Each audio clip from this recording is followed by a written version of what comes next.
கரெக்டாக நாங்குநேரி டோல்கேட் தாண்டியிருக்கோம். இங்கேருந்து கன்னியாகுமரி எப்படியும் 60 கிலோமீட்டர்ஸு. இதோட வியூ எப்படி இருக்குன்னு தெரியல. விடிஞ்சதுக்கப்புறம் உங்களுக்கு மேலே வானம் எவ்வளோ தூரத்துக்கு தெரியுதுன்னு தெரியல. இப்போ ரொம்ப டவுனாக இருக்கிற மாதிரி தான் எனக்கு தோணுது. எப்படின்னு தெரியல. ஜெய்சன் பேக்கரி போய் டீ குடிச்சு போகிற டைமிங் ஆகுமா இல்லை விடிஞ்சிருமான்னு தெரியல. என்னமோ இன்ன வரைக்கும் விடியாமல் இருக்குது. காற்று காலங்கிறனால விடியாமல் இருக்குது. ஆனால் விடிஞ்சிச்சுன்னா 2 செகண்ட்ஸில் விடிஞ்சிடும். அது ஒன்றும் பண்ண முடியாது. இங்கேருந்து அங்கே போகிறதுக்குள்ள கடன்னு சூரியன் மேலே வந்துடுவார். இந்த ரோடு காலையில் வரும்போது சூப்பராக இருக்கும். இப்போ பார்க்குறதுக்கே ரொம்ப இதாக தெரியுது. ஆனால் காலையில் பார்க்கும்போது இந்த ரோடு செம்மையாக இருக்கும். இன்னும் கொஞ்சம் தூரத்தில் விண்டு மில்லாம் வந்துடும். வாய்ஸ் எப்படி கேட்குதுன்னு தெரியல. இப்போ பார்க்குறதுக்கு இந்த ரோடே பயங்கர அமானுஷமாக இருக்குது. அப்படியே எங்கே அங்கே வரைக்கும் ஒன்றுமே இல்லாத மாதிரி. ஆனால் இது மார்னிங் இந்த ரோடு வந்து பார்க்க செம்மையாக இருக்கும். கன்னியாகுமரி போய் இன்றைக்கி ஒரு 3 ஹவர்ஸ் இருந்துட்டு வரணும் தான். ரொம்ப ஏர்லியராகவே கிளம்பிச்சு. 4 o'clockலாம் கிளம்பிட்டோம். 86 கிலோமீட்டர்ஸ் தான். சிட்டிக்குள்ளே மட்டும் ரொம்ப ஸ்லோவாக ஓட்டிட்டு அதுக்கப்புறம் இப்போ வந்து பரட்டிகிட்டு இருக்கேன். பரட்டினா என்ன, கிளாசிக்கில் என்ன போயிட போகுது, 11 கிலோமீட்டர்ஸ் சாரி 90 போயிட்டுருக்கேன். 90 இதில் 90 காட்டுச்சுன்னா actually I am going around 75 to 80 தான். இதில் காட்டுற அளவுக்கு ஸ்பீட் போகாது. நான் நிறைய நேரம் பார்த்துருக்கேன். அந்த ஹைவேஸில் இருக்கிற ஸ்பீடோ மீட்டரில் நான் பார்த்துருக்கேன். இதில் 80 காமிச்சுன்னா அதில் 75 தான் காட்டும். ஏன்னா அந்த விண்டுக்கு வந்து நமக்கு இங்கே 90 இன்ஜின் புஷ் பண்ணுது 90, பட் நம்ம போகிற ஸ்பீடு பார்த்திங்கன்னா கம்மியாக தான் போகும். இப்போ இன்ஜின் வந்து இப்போ 85 புஷ் பண்ணிகிட்ருக்கு. ஆனால் ஆப்போசிட்டு விண்டு நம்மளோட டயரோட இது அதெல்லாம் கால்குலேட் பண்ணும்போது நம்ம அவ்வளோ போக முடியாது, கம்மியாக தான் போகும். எனக்கு தெரிஞ்சு நியரஸ்ட் டு ஜெய்சன் பேக்கரி வந்துட்டேன்னு நினைக்கிறேன்.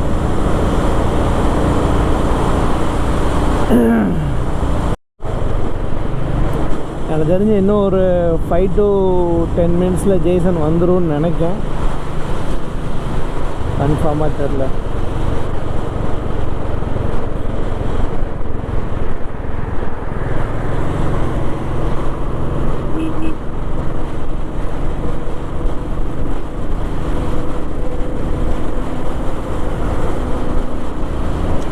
ஒரு தப்பான டர்ன், ஒரு தப்பான ஒரு ஒரு ஒரு ஒரு சின்ன விஷயம் வந்து ரொம்ப பெரிய உயிர் சேதத்தையும் பாதிப்பையும் ஏற்படுத்திடுங்க. ரோட்டில் காரு பைக்கு எல்லாமே நம்மளோட சொஃபிஸ்டிகேஷனுக்காண்டி தான் நம்ம இது பண்ணுறது. பட் ஒரு சின்ன ஒரு கேர்லெஸ்னஸ் கூட ஒரு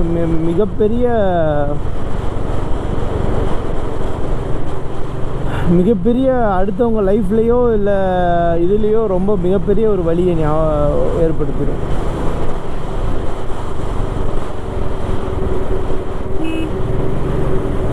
எங்கேருந்து எங்கே வர்றான், இண்டிகேட்டர் போடுறதில்ல, ஒன்றும் போடுறதில்ல. ஸ்லோவாகிறான்னா அதுக்காண்டி இப்படியே அப்படி எல்லாருமே இதில் வந்து பார்த்திங்கன்னா எப்படி பார்த்தாலும் எப்படி பார்த்தாலும் ஒரு 100, 90, 80க்கு மேலே தாங்க வருவாங்க. ஏன்னா ஒரு நீட் ஸ்ட்ரெச்டு ஹைவே.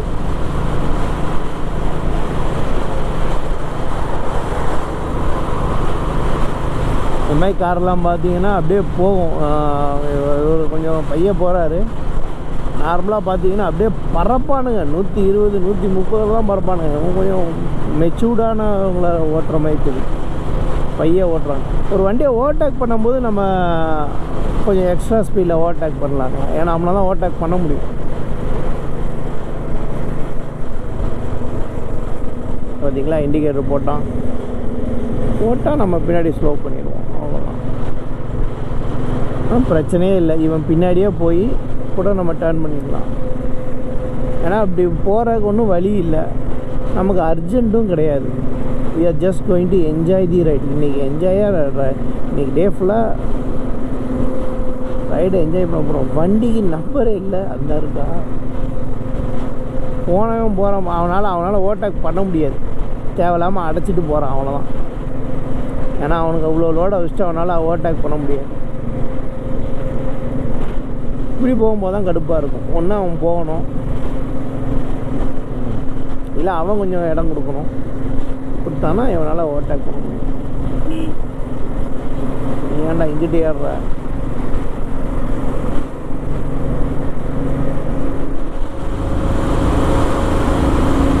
இந்த டயத்தில் நம்ம ஹை ஸ்பீடு கொடுத்து அப்படியே வரணும்.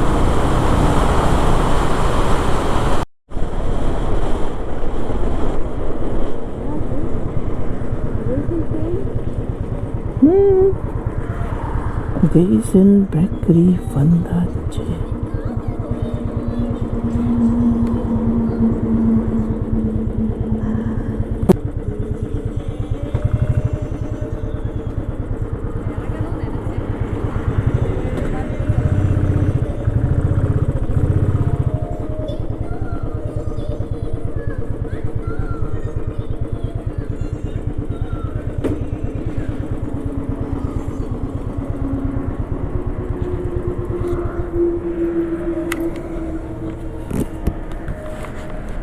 இதுதாங்க ஜெய்சன் பேக்கரி. இந்த சைடில் இது கொஞ்சம் ஃபேமஸானது.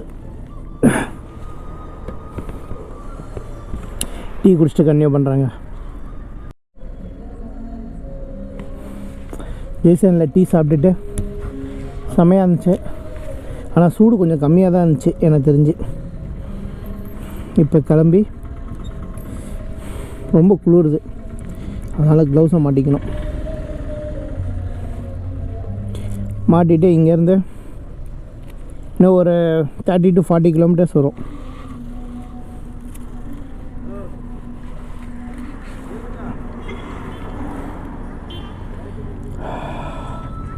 குளிருது.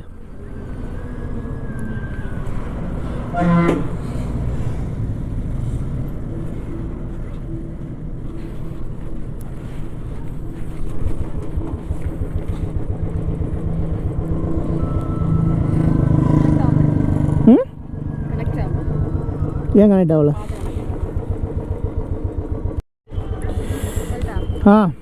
இங்கே ஜெய்சன்லேருந்து கிளம்புறோங்க.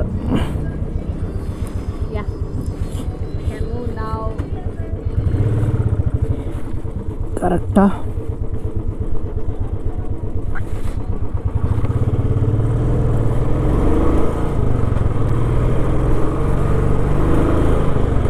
இன்னும் கரெக்டாக ஒரு 30-40 கிலோமீட்டரில் கன்னியாகுமரி வந்துடும். ஆல்ரெடி நியரஸ்ட்டாக தான் வந்திருக்கோம்.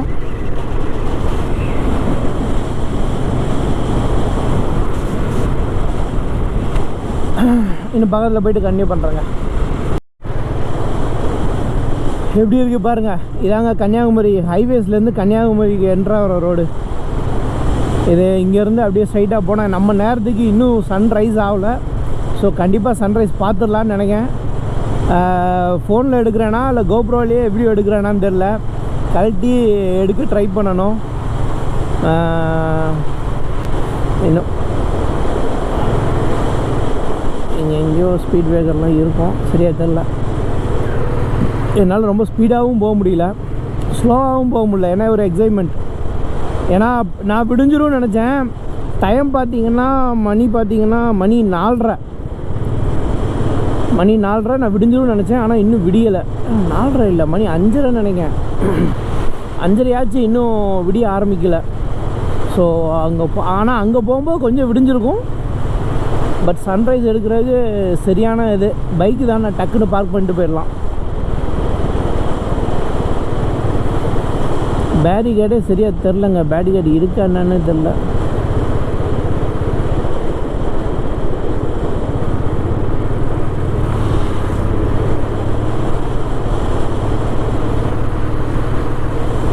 சரிங்க, இங்கே காட்டுறதுக்கு ஒன்றும் இல்லை. ஆக்சுவலாக இதுக்கு எப்படி ஏர்லி மார்னிங்காக வந்தால் சூப்பராக இருக்கும். பட் இப்போ காட்டுறதுக்கு ஒன்றும் இல்லை. நான் முடிஞ்ச அளவுக்கு சீக்கிரம் போய் சன்ரைஸ் எடுக்க ட்ரை பண்ணுறேன். ஜெய்சன் டீ பிரேக்கரி எடுக்காமல் வந்திருந்தோன்னா இன்னும் ஒரு 40 மினிட்ஸ் ஏர்லியராக வந்திருப்போம். எனக்கு தெரிஞ்சு உங்களுக்கு அந்த இளம் வெயில் தெரியுதுங்களா? வெளியில் சூரியன் வெளியில் வந்துட்டான். ஏர்லி மார்னிங் ஆயிடுச்சு. கன்னியாகுமரிக்குள்ளே என்ட்ரு ஆகிடுச்சுங்க.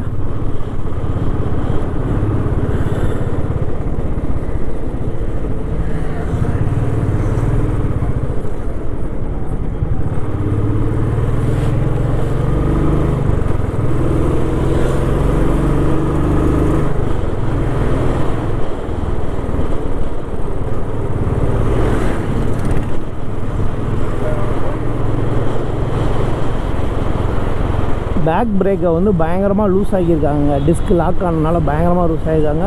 ஸோ பேக் பிரேக் வந்து சுத்தமாக பிடிக்கல.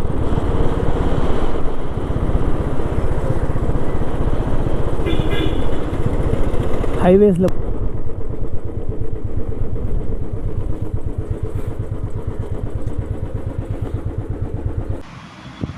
எவ்வளவு பெரிய எலி அது ஃப்ரண்ட்டில் ஓடுது. ரொம்ப பெருசாக இருக்குது, பார்க்கவே பெருசாக இருக்குது.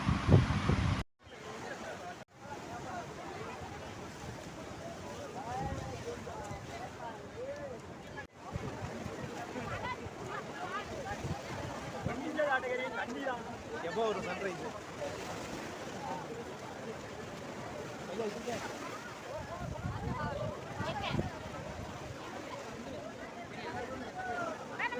வந்துடுச்சு, ஆல்ரெடி அங்கே வந்துடுச்சு. இப்போ டக்குன்னு மேலே ஏறி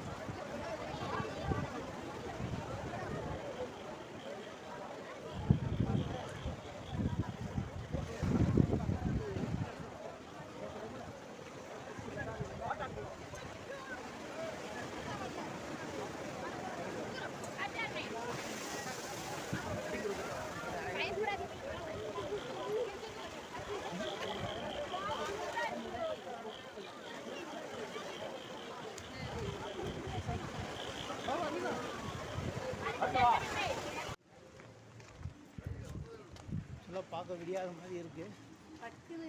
ஆனால் விடிஞ்சிருச்சு. கொஞ்சம் வெளிச்சம் வந்ததுக்கப்புறம் நல்லா வீடியோ. ஆனால் வாய்ஸ் கேட்குதான்னு தெரில. அப்படியே வந்து நம்ம சைடு கிளிக் பண்ணி அதை அப்படியே ஃப்ரண்ட் அண்ட் பேக் 2 கேமராவுமே எடுக்கலாம். ஆமாம், புது மாடல்ஸ்.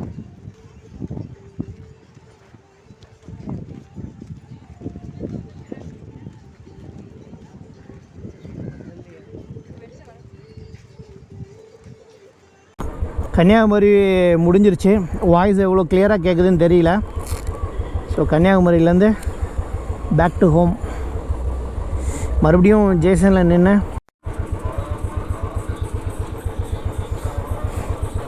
இந்த செஸ் வியூ எப்படி இருக்குதுன்னு தெரிலங்க. இன்னும் கொஞ்சம் தூரத்தில் போனால் இன்னொரு வியூ பாயிண்ட் இருக்கும். அது பார்த்திங்கன்னா சன்செட் வியூ பாயிண்ட்.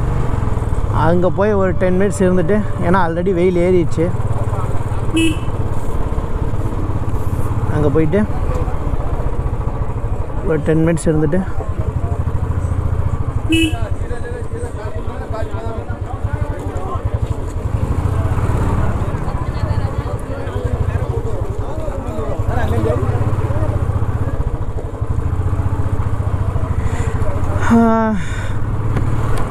இந்த இடத்துல ஒரு அப்படி பீச் வியூவில் வந்து ஒரு ரெசார்ட் இருக்கும்.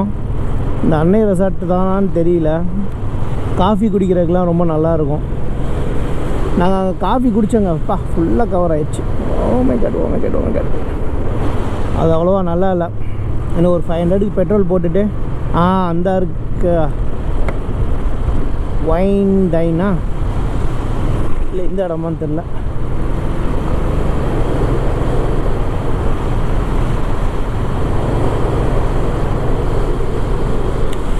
சன்செட் வியூ போயிட்டு அப்படியே அங்கேருந்து போகலாம்.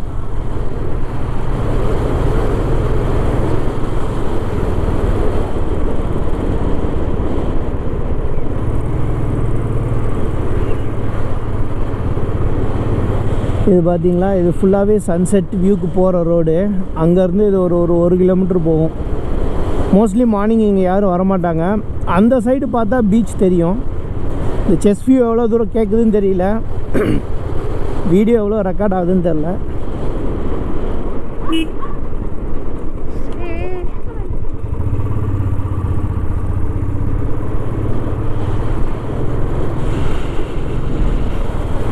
டிரைவிங் பழகுறாங்க. கடல் செமையாக இருக்குது பார்க்க. சின்மவுண்ட் மாட்டினா உங்களுக்கு கடல் வியூ நல்லா தெரியும். பட் நான் இதை ட்ரை பண்ணி பார்க்கலாமேன்னு பண்ணேன்.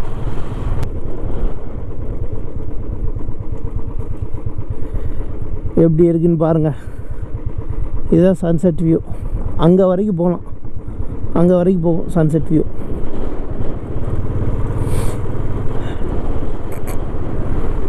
கொஞ்சம் நேரம் இந்த ஃப்ரண்ட்டில் வைக்கணும், இந்த கேமராவில் வைக்கணும்.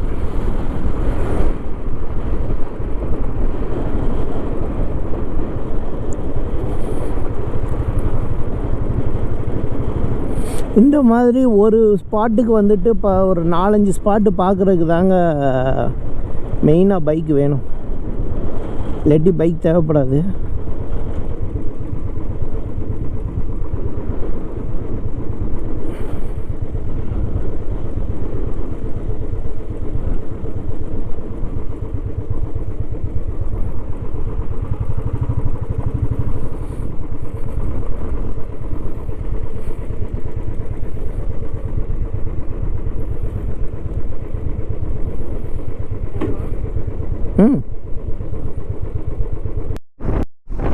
ஏவா போகலாம்.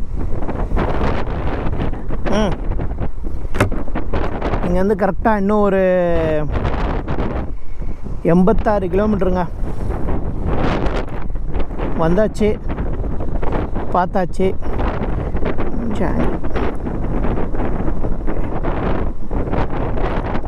இது கொஞ்சம் லூஸாக தான் இருக்குது. வைப்ரேஷன் ரொம்ப ஆயிடுச்சுன்னா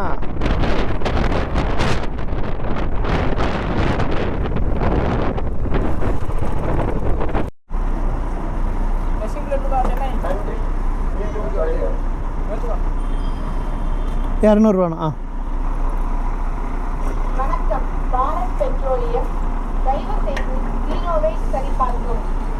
பெட்ரோல் பெட்ரோல் பெட்ரோல் அமௌண்ட்டை சரிபார்க்கவும். இன்னைக்கு என்னாச்சு உடம்பு?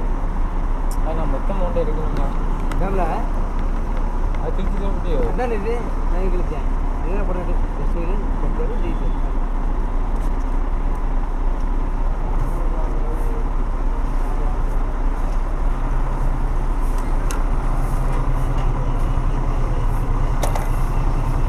பிடிச்சிக்கோ. மீண்டும் வருக.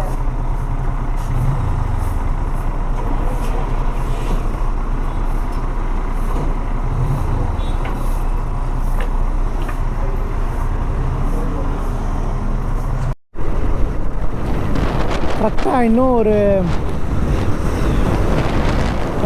ஒரு 70 to 80 கிலோமீட்டர்ஸ் இருக்குங்க. Kanyakumari to back to home reach ஆகிறாச்சு. இந்த சைடு கொஞ்சம் தூரம் போன உடனே ஒரு பெரிய வந்துச்சு. அந்த ஹில்லை ஒட்டி ஒரு பிரிட்ஜு மாதிரி மேலே ஏறும். அது மட்டும் வியூ பார்க்க சூப்பராக இருக்கும். அதுக்கப்புறம் ஒன்றுமே இல்லைங்க, ரொம்ப வெயில் ஏறிடுச்சு. ரொம்ப வெயில் ஏறினாலும் வீடியோஸில் வந்து பார்த்தீங்கன்னா ஒன்றும் பெருசாக தெரியாது. ரைடிங் அதை வந்து ஆக்சுவலாக நான் வச்சுருந்தேன் வந்து ரெயின் லேயர், அதை உள்ளே வச்சுட்டேன். கோப்ரோ எப்போ மாட்டினாலுமே கரெக்டான அந்த ஃப்ரண்ட்டில் வர மாட்டேங்குது. ஆனால் சூப்பர் வியூ வைக்கிறனால தான் அவ்வளோ கரெக்டாக வருது. ஒரு சைடாக இந்த சைடு ஒதுங்கிது, இல்லை இந்த சைடு ஒதுங்கிடுது. என்ன பண்ணது இல்லை. திருநெல்வேலி 45 கிலோமீட்டர். 45 கிலோமீட்டர்னால் மணி பார்த்தீங்கன்னா 10. 45 கிலோமீட்டர்னால் இன்னும் எப்படியும் ஒரு ½ அன் ஹவர் ஆயிரும். 80லே க்ரூஸ் பண்ணால் கூட இன்னும் ஒரு ½ அன் ஹவர் ஆகும். போயிட்டு 2 ஹெட்செட் வாங்கணும். இது ஒரு க்ளீன் ஸ்ட்ரெச்சுங்க. இங்கேருந்து இதே மாதிரி ஸ்ட்ரைட்டாக போய் அங்கே ஒரு ஸ்ட்ரெச் ஆகும். அது வரைக்கும் இது எவ்வளோ வைப்ரேட் ஆகுது பாருங்கள். இது ஆனால் காற்றுக்கு ஆகிறது, வண்டியோட இது இல்லை. வண்டியோட ஸ்வீட் ஸ்பாட்டே 80 தான், 80 to 85 தான். காளி கோயில் எப்படி இருக்குது பாருங்கள்.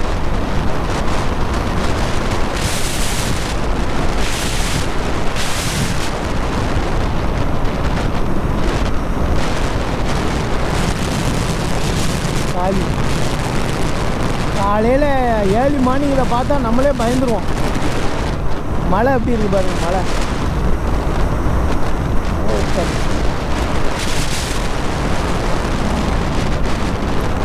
சச்சு ஸ்ட்ரைட்டாக அங்கே போய் கையை மேலே தூக்குனாலே ஆடுது. அந்த சச்சு முடிகிற வரைக்கும் அப்படியே போகிறேன்.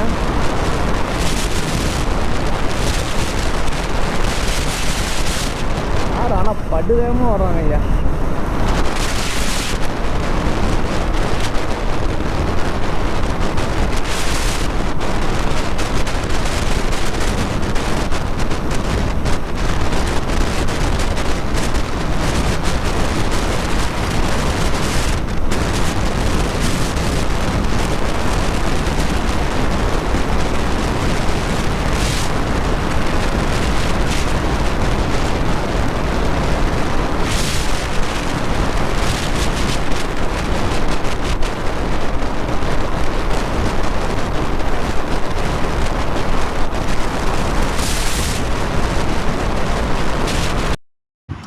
இதோட இந்த விலாகை நான் எண்ட் பண்ணிக்கிறேங்க.